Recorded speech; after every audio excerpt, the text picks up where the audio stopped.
মহিলা ভলির সেকাল একালে খুব বেশি পার্থক্য কিছু নেই। ৪৮ বছর আগে যিনি ভলি নিয়ে দাপিয়ে বেরিয়েছিলেন বাংলার হয়ে, অভিমানে আজ তিনি খেলা দেখেন পর্যন্ত না।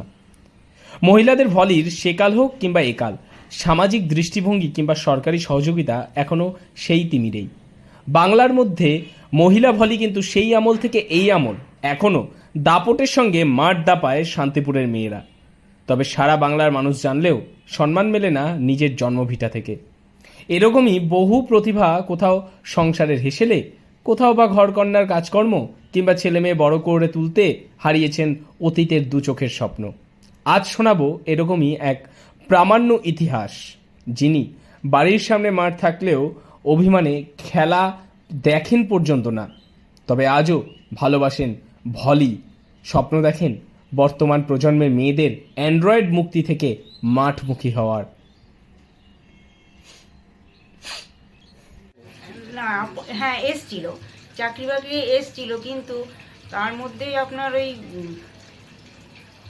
আমার তো এমনি বিয়েও হয় আপনার এই খেলতে খেলতেই প্রায় বিয়ের ইয়েটা এসেছে, যার জন্যে শ্বশুর বাড়ি থেকে এইগুলো মেনে নিতে চাইনি। আচ্ছা, সেই সময় পরিবেশটা অন্যরকম ছিল তো, যে ঘরের বউ হ্যাঁ তখন চাকরি করতে যাবে কিংবা খেলাধুলা করবে, এইটা পছন্দ করেনি। তারপরে খেলা কি বন্ধ হয়ে গেছিল হিসাব মতো? একদমই বন্ধ, বিয়ের পর থেকে। তো এখন কি মনে হয়, মানে সেই সময়টা যদি হতো, মানে আবার খেলাটা চালিয়ে যেতে পারতেন, অনেক দূর পৌঁছাতে পারতেন? হ্যাঁ, অনেক দূর পর্যন্ত যেতে পারতাম। সেটা তার মানে হলো না। বাড়ির সামনে তো এখনো মাঠ রয়েছে, কখনো মাঝে মাঝে যান খেলা দেখতে? কখনো না, এছাড়া আমি এমনি এখানে কোচিং করিয়েছি। আচ্ছা, মানে আমাকে ডাক পড়েছে যে হ্যাঁ তুমি এসে দাঁড়াও, অন্য অন্য মেয়েদের খেলা শেখাও। সেটা বিয়ের পরেও? হ্যাঁ, বিয়ের পরেও। আচ্ছা, কিন্তু নিজে খেলেননি? না, নিজে খেলিনি, কিন্তু আমি খেলিয়েছি। আজ থেকে প্রায় ৪৮ বছর আগে যে সমাজে নারীরা ঘোমটার আড়ালে থাকতেন, তৎকালীন সময়ে পরপর দুটি ভলিবল চ্যাম্পিয়নশিপে প্রথম স্থান অধিকার করেন শান্তিপুরের রীতা বসু। তিনি পড়তেন শরৎকুমারী উচ্চ বালিকা বিদ্যালয়ে। বিদ্যালয়ের পক্ষ থেকে রাজ্যের হয়ে একবার খেলা, অন্যবার তার বসবাসের নিজস্ব এলাকা বড় গোস্বামী পাড়ায় তৈরি ভলি চর্চার অন্যতম সুপরিচিত নাম সরল স্মৃতিসংঘের মাধ্যমে।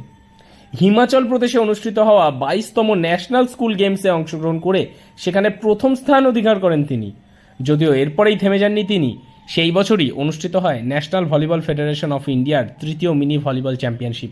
খেলাটি হয়েছিল পশ্চিমবঙ্গের হুগলি জেলায় ভদ্রেশ্বরে। সেখানেও তিনি অংশগ্রহণ করেন এবং তার পাশাপাশি প্রথম স্থান অধিকার করেন। পরপর দুটি ভিন্ন জায়গায় ভলিবলে প্রথম স্থান অধিকার করা একজন মহিলার পক্ষে সেই সময় ছিল দুঃস্বপ্নের মতো। সেই কঠিন পরিস্থিতির মধ্যে দিয়েও লড়ে গিয়ে ভলিবলকে তিনি এগিয়ে নিয়ে যান আরও।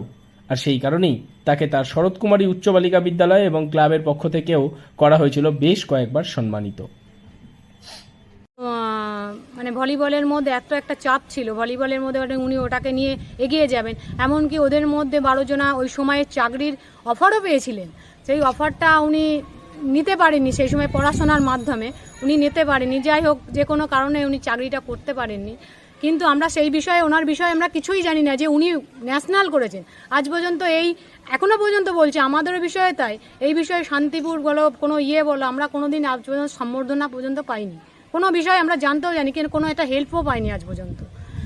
যাই হোক, ওনাকে আমি যেহেতু জানলাম রিপোর্টারের মাধ্যমে, আমার খুব আনন্দিত হচ্ছে যে ওনার বিষয়ে আমি জানতে পারছি আজকে। আর ওনাকে তাহলে তো আমরা প্রাপ্তন হিসেবে আমরা কোনো সময় একটা অনুষ্ঠানে ওনাকে ডেকে আমরা একটা সম্বর্ধনা দিতে পারি, যেহেতু আমাদের এটা রয়েছে প্লেয়ারের মাধ্যমে। কিন্তু উনি চাকরি পাননি এই বিষয়ে। যাই হোক, একটা কোনো কারণে হয়তো এখনকার নিয়মটাই হচ্ছে শ্বশুরবাড়ি বিয়ে হয়ে গেলে খেলতে পারবে না, পারবে না, এটা সেটা আমার মাধ্যমে হয়নি। আমার শ্বশুরবাড়ি খেলাধুলা পছন্দ করতো, তার জন্য আমি আজকে এই পর্যন্ত আছি, এখনো পর্যন্ত ভলিবল নিয়েই থাকবো। আজ থেকে ৪৮ বছর আগে হাফ প্যান্ট পরে ধরুন ট্রেনে যাচ্ছে খেলতে, আজ হাফ প্যান্ট পরে অনেক লোক তখন পছন্দ করতো না যে হাফ প্যান্ট পরে মেয়েরা খেলবে, ভবিষ্যতে তাদের বিয়ে হবে না।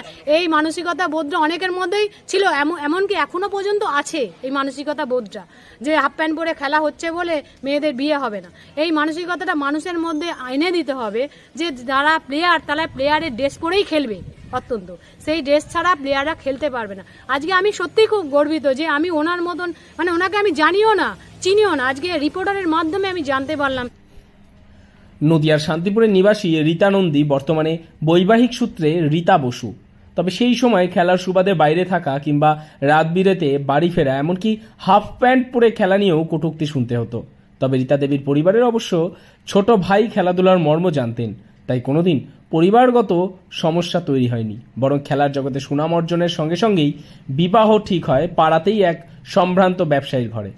তবে সামাজিক এবং সে সময়ের পারিবারিক পরিস্থিতি অনুযায়ী রীতা দেবীর খেলা হয়নি আর কোনোদিন। যদিও কোচ হিসেবে কিছুদিন পাড়ার সামনে ছোটবেলার সেই অনুশীলন ক্লাবে কিছুদিন ট্রেনি হিসেবে কাজ করলেও কিছুটা অভিমানিত হয়েই চিরতরে বাদ দেন খেলা। এর পেছনে অবশ্য রয়েছে আরেকটি বড় কারণ। সে সময় খেলার সুবাদে তিনি সাক্ষাৎ পেয়েছিলেন স্বয়ং তৎকালীন মুখ্যমন্ত্রী সিদ্ধার্থ শঙ্কর রায়ের। বর্তমানে সাঁতারের স্বনামধন্য নাম বুলা চৌধুরী সহ রীতা দেবীরা 14 জন মহিলা বিভিন্ন বিভাগে খেলাধুলার জন্য সরকারি তরফে সুপারিশের কারণে পেয়েছিলেন রেলের চাকরি। কিন্তু সেই সময় সামাজিক এবং পারিবারিক কারণেই তিনি সেই সুযোগ নিতে পারেননি। ফলে পরবর্তীতে কিছুটা অভিমানিত হয়েই ছেড়েছিলেন খেলা। যদিও এই বয়সে সেই অভিমান রয়েছে খানিকটা অম্লান দীর্ঘদিনের সাংসারিক অভিজ্ঞতায় পরিপক্ক বৃদ্ধার। আমাদের প্রশ্নের উত্তরে জানালেন, মা বাবা প্রত্যেকেই যদি নিজেদের নিয়ে ভাবেন তাহলে ছেলে মেয়ে মানুষ হবে কী করে।